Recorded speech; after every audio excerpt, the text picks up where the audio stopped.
Hello and welcome to an informal webinar. We're going to cover off some day-to-day cybersecurity threats. Some you may have seen, some you may haven't, and this is just a little way of giving you some information to protect yourself, both at home and in your business as well. My name's Simon Gibson. I'm the Managing Director of Rocket IT, and we're going to start with a little story first. It's a day in the life of Lucy Webster. She is the office manager at Bruce & Sons wardrobe manufacturers in West Auckland. Lucy is your average fun-loving Kiwi who likes spending time with her family when the kids aren't being too annoying. She likes taking long walks on the beach and drinking copious amounts of wine at the weekend. Now when Lucy wakes up in the morning, she likes things to be easy, no hassle. It's all the stuff of making sandwich boxes for the kids and shouting for them to do up their shoelaces. It's quite enough stress, to be honest. Last Christmas, her husband bought her this Google Home thingamajig. It listens to what you say and it turns the light on, turns the TV on, plays some music. To be fair, it's the only one in the house that says good morning back to her rather than just a morning. That's if she's lucky, to be fair. She asks it about the weather in the morning and how long it would take to get to work in Auckland traffic and what's happened in the world overnight. She also asks for a few positive phrases to get her through those Monday morning blues. Now Lucy gets to work at 7:30 AM on the dot every day, which is a bit early for me, but there you go. Monday to Friday she's always there 7:30. Reason being, no one else is in the office and she can actually get some stuff done before the factory starts up and everyone else arrives with their tales of a weekend that sounds 20 times more interesting than hers. Who knows whether they're actually true or not, these stories. Anyway, first things first, she gets in, sits down, logs in, and then that's it, up to go and get her coffee. And the reason for that is because her login takes about 20 minutes while the screen pops up with all these black screens with white writing. She really should tell the IT company that it takes this long and that all these funny boxes appear. But all they seem to do is log a job and get back to her in 5 days and tell her that we're looking into it, or that she should just restart her machine. Same old, same old. She really should get round to changing them, but they don't charge much, and geez, would it be hard. Another company that came in would probably tell her to keep changing the passwords, and she would have to listen to all the grief from all the other staff when she had to enforce it. Oh well, who would ever guess Metallica 123? It made so much easier. It was so much easier as her bank password was the same, and she used it for most things like Facebook and Twitter. Anyway, she'd finally remembered how to spell Metallica a month ago, so she got rid of that little post-it note that had gone from the side of her screen. That's gone and dusted. So, cup of coffee in hands, it's now time to see who the hell had been emailing overnight instead of being tucked up in their beds. Some people had to. First email of the day. Third notice. Please pay this invoice as soon as possible. You are 60 days overdue and we will no longer be able to supply you product from tomorrow. Please open the PDF attached and pay within the next 24 hours to ensure continued service. Now, Lucy's not stupid. She's been around for a while. She calls herself IT savvy, which is probably more dangerous than anything else. And she's seen this kind of email before. She knows she isn't going to be opening that PDF, so into deleted it goes. Number 2 email of the day. Hi Lucy, please pay Prince Wood Panelling Company the 54k that we owe them this morning. They have sent me through some new bank details. I've put them below. Let me know when it's transferred. Thanks, John. And Lucy knows what the CEO is like. He works all hours. He's up at 3 o'clock in the morning. He's always working.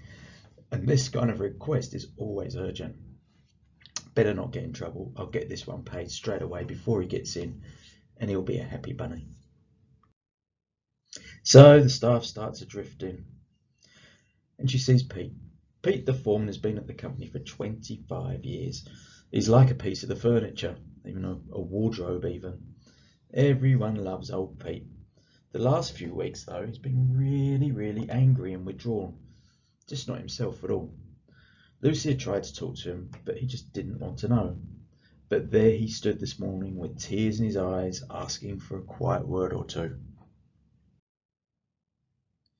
Turns out Pete had received an email a couple of weeks ago from someone saying that he had his password, which they sent as well, so they knew the game was up and that they'd been watching him online. They had looked at the websites he was going to and were going to tell all his friends and work colleagues unless he paid a certain amount of Bitcoin. Furthermore, turns out that Pete had a bit more to hide. When he told Lucy the kind of sites he was looking at, she knew that his career, untarnished record, and probably his marriage were over. Not only that, she would have to call the cops. How had they got Pete's details? What a Monday. But she sent Pete home in a blubbering mess. She had to email the boss and tell him, and she had to make that payment first in case he asked.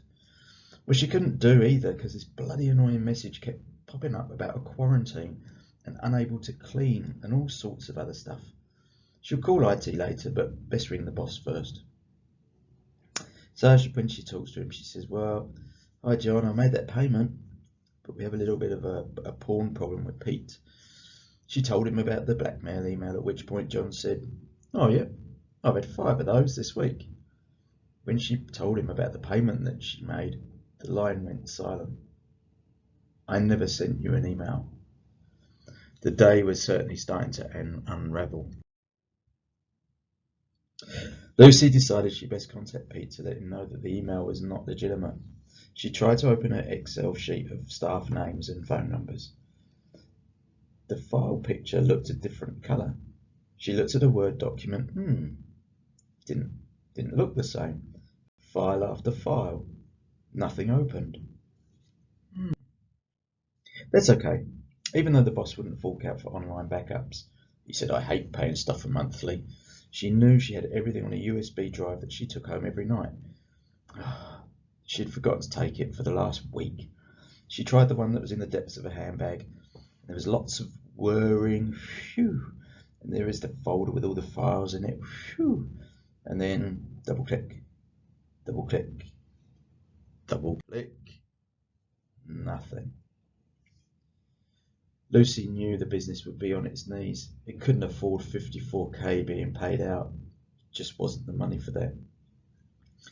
Coupled with that, the foreman had gone with all his knowledge. How were they going to run the factory now?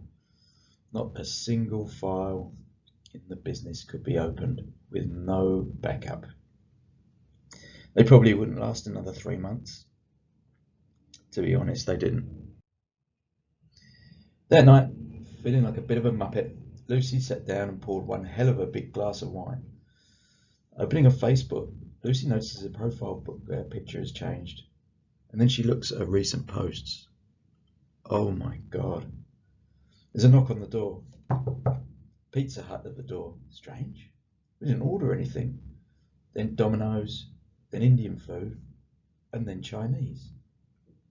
She opens her email to complain and then sees the orders and the website she has registered at in the last half an hour. All the while, Pete sits with his grandson, who is teaching him how to send someone to a digital hell. Maybe it wasn't her fault. She could have stopped him from losing his job and probably losing his family. Well, Lucy, she certainly aged a bit that day. Wasn't really the best day, but it could have happened to anyone. So enough stories. Let's have a look at what she could have done, and let's have a look at some of the things that actually happened to her at that point. First of all, some interesting facts. Some of them you probably know, but some of them are quite scary, and this is last year's facts, so they are going up. 30% of businesses do actually close if they have a major data loss. It's amazing if it's financial data, if it's personal data. They are at threat of closing within a very short period of time. The cost of actual cybercrime is going up and up and up, but the investment in protection is probably staying the same, maybe even going down. When we assume that we have backups, we assume that we're being protected. It's a pretty bad assumption. The That 31% of organisations that have experienced cyber attacks, that's definitely true. We're seeing that across the board. Even if they're just attacks that we prevent, we are definitely seeing that amount of attacks. Quick note on this part about domains is there are lots of what we call naughty people who go out and they actually create new domains. So let's say shark.co.nz, and they'll start that, and then they'll malicious behavior. They'll carry out this malicious behavior, and then they'll close that domain after a very short period of time. So, and this is happening daily. So it's not a rare occurrence anymore. 20%, 21% of all files not protected. That's definitely not true. It's way more than that. That's just files that aren't backed up, and people know that they're not backed up. It's when you go to test those backups that you really find out that that 21% is probably way over 50. This is an interesting fact that 43% of attacks are aimed at small businesses. When you think this fact is actually from the US. Now, their idea of a small business is not what our idea of a small business is in NZ. So take that and look at it, and you'll see that 95% of businesses in New Zealand are classed as small. So that's where those attacks are aimed at. There's only 14% of companies that think they are prepared, and they don't talk to anyone about it, which is quite frightening. They need to get some proper advice. And 30% of phishing emails are opened, which kind of shows you that they are getting more sophisticated, and they are getting more. You can fall for them a lot easier now. So we'll start off with phishing. What actually is it? They're basically mass mailing. It's not targeted, it's mass mailing. Look at a big audience and looking to get a number of hits based on the amount that they're actually sending out. And you may think, well, it's not worth it just for that small amount. Well, if you get 1 to 2%, it still represents a huge amount of money if you can actually, if they can use it for financial gain. They use proper branding, and they also use things like offers and photographs. But just think as you go through it, well, am I really going to win $1,000 by clicking on this link? Am I really the 100th person who's visited the supermarket this weekend? And never ever supply any banking or login details to anything, no matter how. No matter the language that's used, that your account's going to be closed, etc., etc. Always contact a legitimate number for the person or for the company, and don't use the number on the actual email itself, because they are using phone numbers, and they're kind of pretending to be help centers or help desks, which is another way of suckering you in. And they'll say, right, okay, what's your account number and your login details? So companies will not ask you for those details, and just keep that in your mind. As with phishing, it's really about being vigilant. The blackmail email is that's the example where Pete got his email that said that I've been looking at your online history. There's a few things that you can do with this. The first one is please don't pay anything, and the second one is please don't worry. It's a natural thing. It preys on the human psyche of, okay, well, what have I done? Am I embarrassed? Even if I haven't done something, then are they going to lie about something? There's a lot of different emotions that get kind of dragged up with this. You contact us, we can tell you whether we've seen it on a number of occasions, but ignore it if we tell you they can. If you paid any money, contact your bank and contact NetSafe. Now, after this webinar, please have a look at NetSafe NZ. Have a look on that. There's tons of advice around phishing, about whaling, about all sorts of different threats, and it gives you the police details for actually logging those complaints as well. Whaling. So whaling, instance that we used, or the example that we used in the webinar there, or in the story, it was around her boss saying, can you please pay this amount? Well, it usually appears to it's coming from someone in management to someone in a financial position to pay something, and this is a targeted attack. It's not just a spam that goes out. They've been watching emails, they've been watching communication, they've been watching styles of communication, they've been looking at invoices going in and out, and what they're trying to do is to get you to make a payment to somewhere other than where you normally do. And it's very common, and it's very, very easy to fall for it. So the idea is that the best ways of getting around this is to put some kind of workflow in, so that when you do actually make a payment, let's say it's a payment of over $100, $1,000, depending on your business, then that has to go through an approval system, and that approval system actually involves talking to somebody. That's probably one of the best ways to actually get around this. But then there's also it's that vigilance again, looking at what they have put as their language. So for example, I use, when I'm emailing my staff, I will put cheers S. That's my usual signature at the end, cheers S. If they would see something like thank you Simon, they should be alerted, well, that's probably not him. So just look for those styles. Now, by all means, contact us. We've got some clever software that uses artificial intelligence to actually look at the types of language that's used and what has actually changed in those emails. So there are tools out there, and this is like everything that we're talking about. There are tools, but it still comes down to a lot of vigilance, contacting the sender and clarifying those payments before you make them. Okay, virus and ransomware.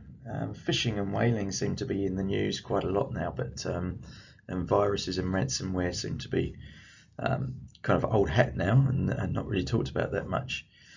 A lot of the assumption is that antivirus will catch every single virus. Well, and that's not true, and never will be true.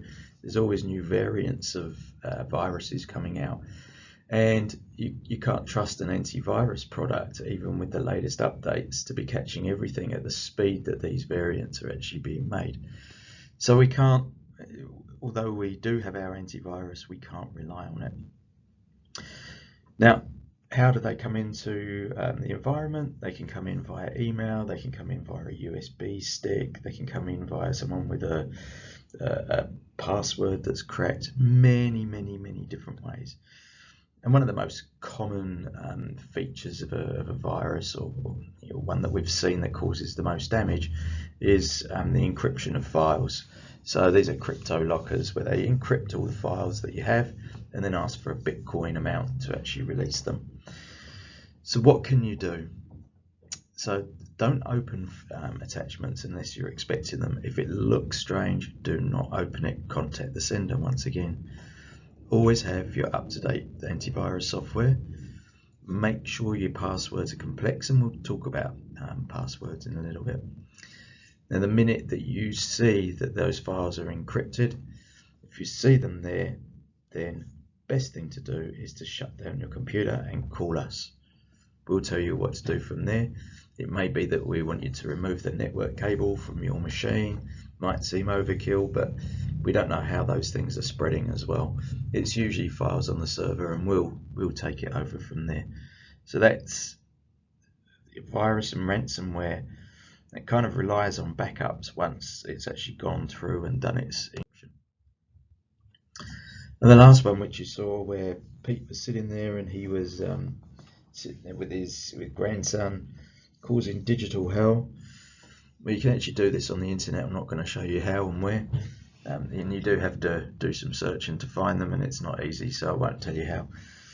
You can pay a small amount of money, as you can see there, and for someone basically to harass you. So you give them the email address that you want them to harass, and all of a sudden you'll find all sorts of things turning up, whether it's meals, whether it's you signing up to websites, a whole lot of things. So there's not really that much you can do to prevent it. You can change all your passwords and kind of tell everyone what's going on once it's happened, but you just got to hang around with nice people, and we're nice, so just contact us and let us know what's going on, and we'll see what we can do to prevent it, whether it's putting some auto notifications going back, or just putting some rules in. We can help you. The Internet of Things. Now you'll hear a lot of people worried about cybersecurity threats from the Internet of Things. Well, first of all, I suppose I should really tell you what the Internet of Things is if you don't know. So we talked about the voice recognition machines that Lucy had, or what she had was the Google Home. I've got something similar. There's Alexa, and there's a whole bunch that's coming on the market. It's anything that really is an addition to your network. So light bulbs, I've got light bulbs that I can say, hey, turn on, turn off. There's fridges that tell you when you need to order more milk. There's vacuum cleaners that tell you when the bag's full up and sends a message to your phone, etc., etc. So it's really Internet of Things. It's just these things that we're adding now to our network, which really, there's a lot more vulnerability as soon as you add something that's extra in there. So what have you got to do? You've got to make sure your router's secure. My Wi-Fi network is actually called Infected Net at home. And it's got a very secure password on, so it kind of makes people go, oh, shall I connect to Infected Net or not? Who knows if it just stops one person, then it was worth it. Just be aware of the devices that you have connected to your Wi-Fi and ensure that there's something about security, and you do a search when you're purchasing just to make sure that it is secure. And contact us if you need some help. Then we can advise you. This one, correct passwords. Quite frightening, really. There are so many companies out there in New Zealand who don't change their passwords regularly, whether it's at home or whether it's at the business. They don't enforce complex passwords either. So many attacks are done through easily guessed passwords, and yeah, we're way behind the 8 ball here. We really need to pick our game up on this. So you need long passwords with at least 10 characters. I say at least 10 characters. Most people don't have 10 characters with numbers and signs, but hey, look, that's a best practice. You want it to change often, and you don't want it to remember the last 5, or you can't use the last 5, sorry. No post-it notes. Seen it. You'd think that it would be, a thing of the past, but unfortunately, no, still post-it notes going out there. Never, ever, ever give out your password for anything. Oh, Johnny, I just need to go and log on here and do something that's on your login.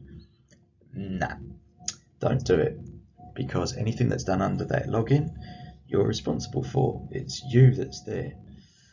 But saying that, people who do go in and they do commit some kind of offence, so they do go in and do something that's malicious or steal data, and they could actually be committing a criminal offence. So that's something to bear in mind if you think that you're going to log into someone else's work computer and start doing something that's malicious. Probably if you forget absolutely everything else that I'm going to say, remember this bit. So backups and disaster recovery.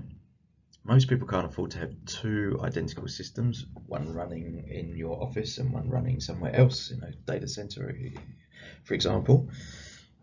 So backups are vital.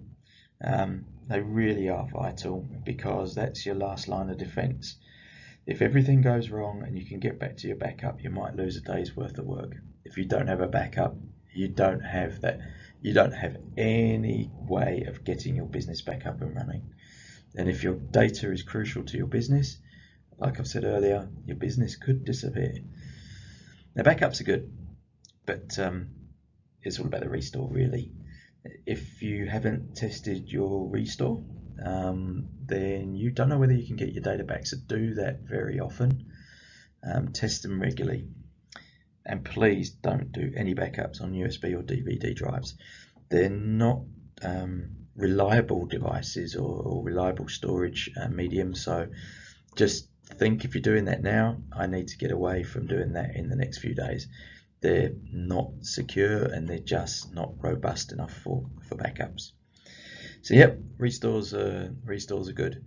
I got my first job in New Zealand by doing an audit and finding out that yep, backups were being done, but the restores weren't able to restore their data.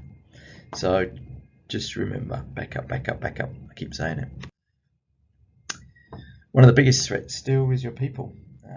Unfortunately, people do get upset when decisions don't go their way, when people leave, when they have disagreements with staff, when they have disagreements with managers, and that can lead to loss of data, where it might be theft of data, but also there's the accidental deletion of data.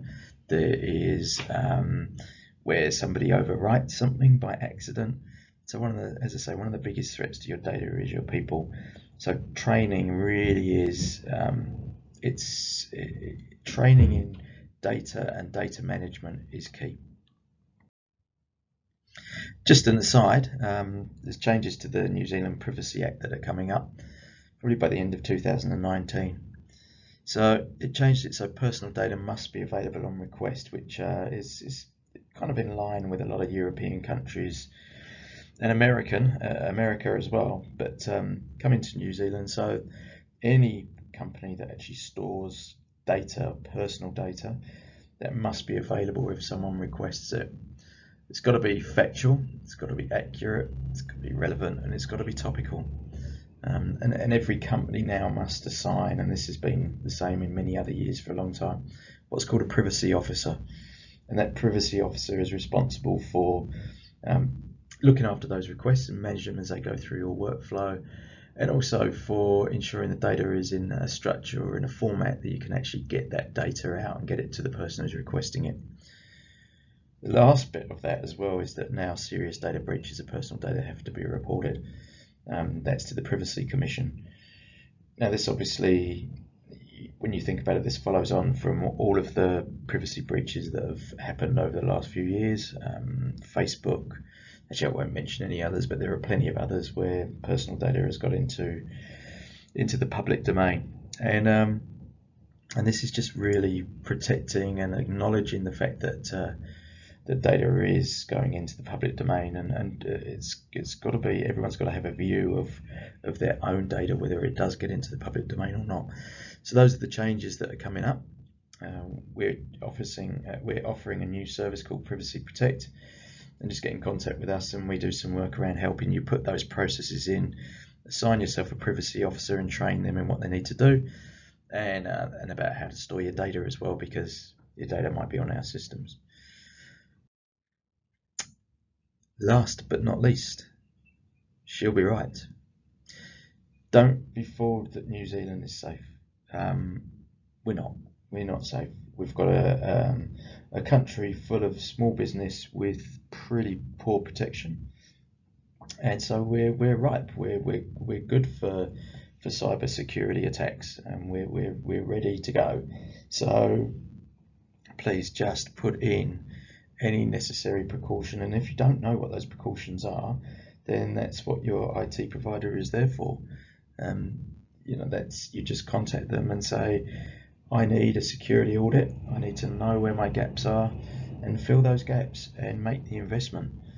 When I think about protection, I think about cyber security. I think when I'm driving along in my car, I wouldn't drive uninsured. I always want insurance, because my life, my family's life, and this goes for health and every type of life insurance, every type of insurance. I think my family and myself are, the most important things that I have. Well, to your business, the data is one of the most important, if not the most important thing that you have. So why would you not protect it? Why would you not take, what I call insurance? Why wouldn't you look after it? It's not something that you should do if I have a bit of spare money. It's okay, this is the core of my business. So we can't stop everything. Whatever you put in will not stop everything. But if you're vigilant, you have your backups, and you have your security plan and your strategy in place, then that reduces your risk from, let's say, 90% down to that 5%. So it has to be done. We need to get smarter. And the very last thing that I want to say is, don't wait until you're bitten. Don't wait until you're that company with no backup, no restore capability, and that you're actually looking for data that you're not going to get back, and you're possibly that company who can't make it. You can't survive over the next few years because you've lost all of your supplier contacts, you've lost all your customer contacts, you've lost all your IP, you've lost all of that knowledge. Don't be that business. We've seen them, and it really it's preventable. So contact us, let us know how we can help. Don't be afraid of being not having the knowledge around IT security and what you need. That's not our expectation. Our expectation is that we have those skills and that we can help you. So I hope you've enjoyed the me talking at you, and now it's time for questions and answers. Thank you.